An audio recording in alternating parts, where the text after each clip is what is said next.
Has anyone ever told you to look at your own replays to improve? Have you looked at it and was like, what do you even mean? I'm looking at my replays, I'm checking my replays, nothing. Like, how do I improve? It doesn't work.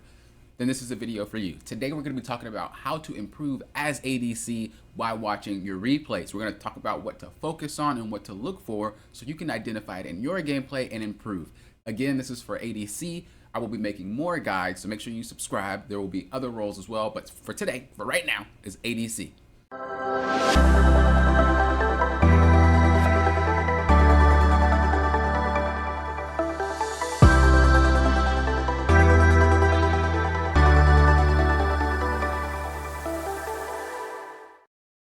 Side note before we start, the signups for the course is over. You'll have to wait for the next rotation to hop in on those courses. Those courses are designed to put as much information in your head in as little time as possible. It's really there to build you from the ground up and turn you into a great player. However, the signups are over as of right now. So if you were looking to get in, wait till the next rotation. Got you back like a butt crack. If you're still having trouble though implementing what I'm teaching or what you're seeing in my videos, book a session at CoachBlaker.com.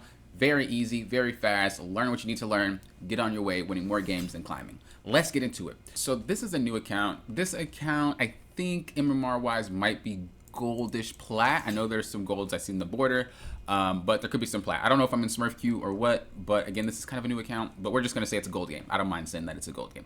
So what we wanna do as ADC is we wanna focus on what our job is. When you're looking at your replays, we wanna focus on what our job is, okay? So when you think about ADC, what do you feel like your job is? Well, my job is to make sure I stay alive, okay? I'm valuable if I live, cool. My other job is to make sure that I get gold, right? And that's pretty much it. And this is why people say ADC is easy. Now the thing about ADC though is you have to do this perfectly. You have to do this almost to the point where you're never going to get caught out. You're never going to lose out on gold because that amount of perfect, so to speak, is necessary. Other roles can kind of like and still get by. ADC, you're really going to have to focus on those things. And so you have to be hyper aware about a lot of things, and you have to really make sure that you're paying attention. So everything that you do has to have purpose. So within this game, we're going to take a look at that. So we're going to take a look at how am I trading in lane, you know, okay, what can I learn from this and things like that. Now we're playing in Aphelios, and this is champion specific as well, so we can even dive deeper. I'm going to try to keep it general though, but for laning phase, you want to try to focus on your champion pick. So with Aphelios, his early game is weak, right? He doesn't have an ability, but I have zoning potential with my green gun. So I want to do this as much as possible. I want to poke Kai'Sa as much as possible with my green gun or the Alistair, whoever, but I want to do it as much as possible. So am I doing that as much as possible? Okay. Am I losing CS while doing it though? Not really. I seem to be doing a good job. Okay. Am I losing, you know, am I taking a lot more damage than I'm giving out? Well, I could probably improve on when I go in because I'm getting aggroed a lot, right? Okay. Again, am I losing CS? No, I'm getting it. Okay. And this is what we're looking for, because if we're looking and we're seeing that we're getting as much as possible, that's good. But let's just say there's a moment where I didn't get that poke off and I identify it. So, right, let's see if I can get one. So right there, I canceled an auto attack. Why did I cancel an auto attack? What was the point? Well, I got scared. Scared of what? Alistair. He's level 1. What is he gonna walk at her, right? Okay, I should have paid more attention to his level because I didn't realize that he was level 1. So what am I walking away for when I already know I outrange her? There's just no reason for that. I go back in for it anyway because, again, I was correcting that mistake. But those are the little things that you're looking for because these little things matter, right? And so, again, we're looking for all these potential fights. Okay, so let's see. We got a fight here. Okay, I actually almost die. I flash out. Okay. Huh. Well, what happened? Could I have played that better? Why did we go for the fight anyway? Did it go well? We went for the fight because there's a lot of minions here. So I knew if we were going to fight this fight, there'd be a lot of minions to fight as well as both of our champions. Okay, did he know that I was going to go in? Did I ping him? I didn't ping him, but apparently he knew what to do. So that's good. But if I pinged him, he probably would have stepped up earlier. So I could work on my pings because I should have pinged him there. I got out, which is good. And we keep going, right? I knew Wukong was top. I bait myself again because, again, the massive size of minions. Turret goes on the Kai'Sa. Even if he didn't go on the Kai'Sa, I was fine. We would then kite back. We then go back in. Almost get the kill. Unfortunately, we don't. This is where I start pinging Tarek a little bit more often, letting him know what I want to do. And I fake it. I don't get the auto attack. I want him to take damage. Okay, I get knocked up, and we secure the kill that way. And now, All of that was just set up.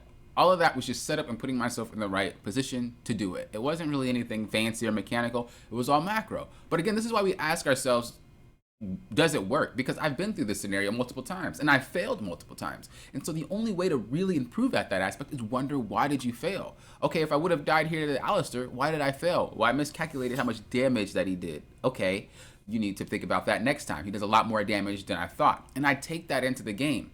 Now, when you are improving at little aspects of this, you have to think about, I'm not trying to take this into my next game, into my next game, into my next game. There's broad aspects such as setting up a fight that you want to take into your next game, but you have to remember we're only human. We can't really learn a lot, so to speak. What you want to do is you want to think about, what can I improve on in this game specifically, right? And so as an example, we'll continue to go forward, and I'm not going to do the whole replay. We're just going to go to another spot. Okay, so the other aspect is like team fighting, right? You want to know that you're fighting properly. You want to know that you're doing a good job. So when I'm looking at this, I understand, okay, I'm about to get in a team fight. Let me see what happens, you know, because I ended up dying here, and I want to know why I died, right? And as humans, we're better at pointing out other mistakes than ourselves, right? So if you're watching this, you're like, oh, you could have done that, you could have done that, you could have done that, and that's true. But VOD reviews are yourself, and so you have to get into the mindset to treat yourself kind of like that, right? You have to think about, well, what could I have done better? As a coach, I already know how to do this, and I'm not ashamed to say what I could have done better, but some people might have a hard time identifying because they don't really understand what they did incorrectly, or they don't want to have the recognition. You know, they don't want to be the one to be the reason why they messed up in a situation, right? So I end up dying there, and you could think, well, what even happened? What even happened? Like, why did you fail that fight? And you break it down, and I mean break it down. So first off, I don't even have the right guns here. I still have purple. We're getting TP'd on. I didn't really plan to fight. I also used my ghost extremely early. What did I ghost for? I'm not gonna get a reset for it, right? So I used my ghost early. Also, I swapped to white. Okay, swapped back to red. Popped in the red. But why am I in melee range? Why can't I just be over here to distance myself away from the Kaisa? What am I doing in this spot, right? Okay, we popped the ult down. I could have waited. I could have just walked up and auto attacked him. What did I waste the R for? Here, I swapped to white for some reason. Okay, why did you swap to right? You didn't need to. I probably didn't have the ability up, to be honest. Okay, we're kiting back. We're kiting back. Okay, that's good. And keep kiting. And keep kiting. Okay. You knocked you to the side. You flash over the wall. We should have understood that she's going to do the W here. And we didn't pay attention to it, and we die for it. If we would have paid attention to that, we actually would have lived. So a lot of the things was wrong with that fight. But again, we're not going to be able to take this into the next game, into the next game, into the next game. You want to understand, why did you mess up here, and then fix it for the rest of the game. So if I think about, well, what was one thing that I think I messed up there in the moment? Honestly, it was just using my ultimate too early.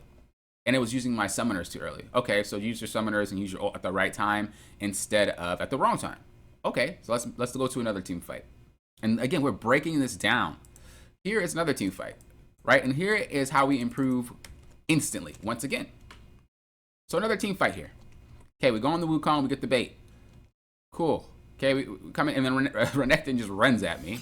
So that I'm using Ghost. I get out, okay, and I get stunned, and then, okay, I try to come back. And now you see, I'm just completely in his face. Again, in his face. What am I even doing that close to him, right? This might not be something I'll take into the next game, but I promise you I'm taking it into the next fight. Understand why you just died. Don't look at the nitty gritty all the time. The obvious thing is I was too close to you. I wasn't paying attention. You did a lot more damage than I thought. I screwed up. What do? Well, check it out the next fight. That got rectified like that. Here's the literal next fight, right? Here is the next fight, and watch how I played. So we understand we don't want to get close to that Renekton. No, I'm out. I'm not getting hit by that ult. Goodbye. Renekton then tries to come back at me again. We kite back. We don't play this game. I know what you did to me last team fight, bro. It's not happening. And we kite him down, and we end up winning that fight. And I wanna do the same thing again. It's the same exact thing. Again, and these are scenarios where ADCs feel like, oh, I can't really do anything. What do they do when they're in my face? I am playing a champ that's really immobile. So, you know, I have an excuse. But again, that's not the excuse you want to use if you want to climb and you want to win more games. You have to really think about, okay, this guy can get on me and kill me in half a second. So I need to be patient, okay? So again, I learned my lesson well, this is like 4 or 5 fights ago. I learned that if you get in my face, I'm dead. So what do? I'm already set up, bro. I got it set up. I'm kiting you back. What's up? You're not, no, I'm not playing that game. I'm not playing that game. Nope, I don't even want to try to fight you. I'm chilling. Then Rengar comes in, boom, bam. I'm not trying to outplay under tower. I'm not trying to do anything crazy. Why? Because I understand I'll die. And you play like this. You improve on these little things. Again, ADC is not necessarily hard, but the things that you have to improve on are the things you have to do within the game. You have to do it pretty dang perfectly. Do I watch out for when I'm going to die? Do I watch out for the CS? Am I missing any mid to late game? Am I wasting my time? You know, am I just walking around with my team doing nothing? Or am I doing anything important? As an example right here, boom. Another one, our team ends up dying for some reason or another. I don't know why. I really don't. But Rengar like does something crazy. He ents, right? Then Lissandra does something crazy. He ents. Dragon's coming up. Bro, this ain't even my fight. I'm out. I'm pinging my team. I'm done. I'm out. Bye. Bye. I'm going top. We don't stand around. We don't hover. We have to really go try to get gold elsewhere, you know, and try to use that to propel ourselves back into the game for our teammates' mistakes. You don't waste time. You don't lollygag. You really got to find that income. So look at your games. Are you walking around? If you're walking around, where could you have gone? What could you have done? And these are the things that you will need to do to win more games and to carry your games and improve. So I hope this helped you guys. If you guys got any questions, please let me know. I'm going to recap one more time for you guys. As ADC, what do we look out for? Am I playing my fights correctly? Am I playing it mechanically correctly? Am I playing it macro-wise correctly? Am I positioning well, right? Think about those things. Am I dying because I'm in the spot where I shouldn't be, or am I dying because it was unavoidable? But if it's unavoidable, you have to be honest with yourself instead of just writing it off as unavoidable. Are you wasting time with your team? Are you walking around just kind of finding what they're going to do? Like, are you just like, oh, well, whatever we do, we do. Are you pinging your team, letting them know not to do it because they would have stood over there and they would have died too? These are the things that you need to do as an ADC. Laning, are you playing lane mechanically well? Are you playing lane matchup wise? And again, a lot of these things are going to be, for those of you that signed up for the course, a lot of these things you're going to learn. So a lot of these things, when I do the course with you, you are definitely going to learn these things. We're going to we're going to go over these aspects. We're going to hammer these type of things into your head.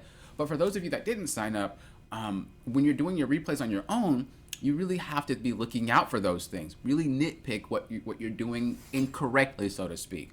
You know, understand what am I supposed to do, and is my gameplay matching up with what I'm supposed to do? No, that's how you improve. Again, I hope this helped you guys. Till next time, you know what I always say. Think you guys are doing what? Approaching this like a coach.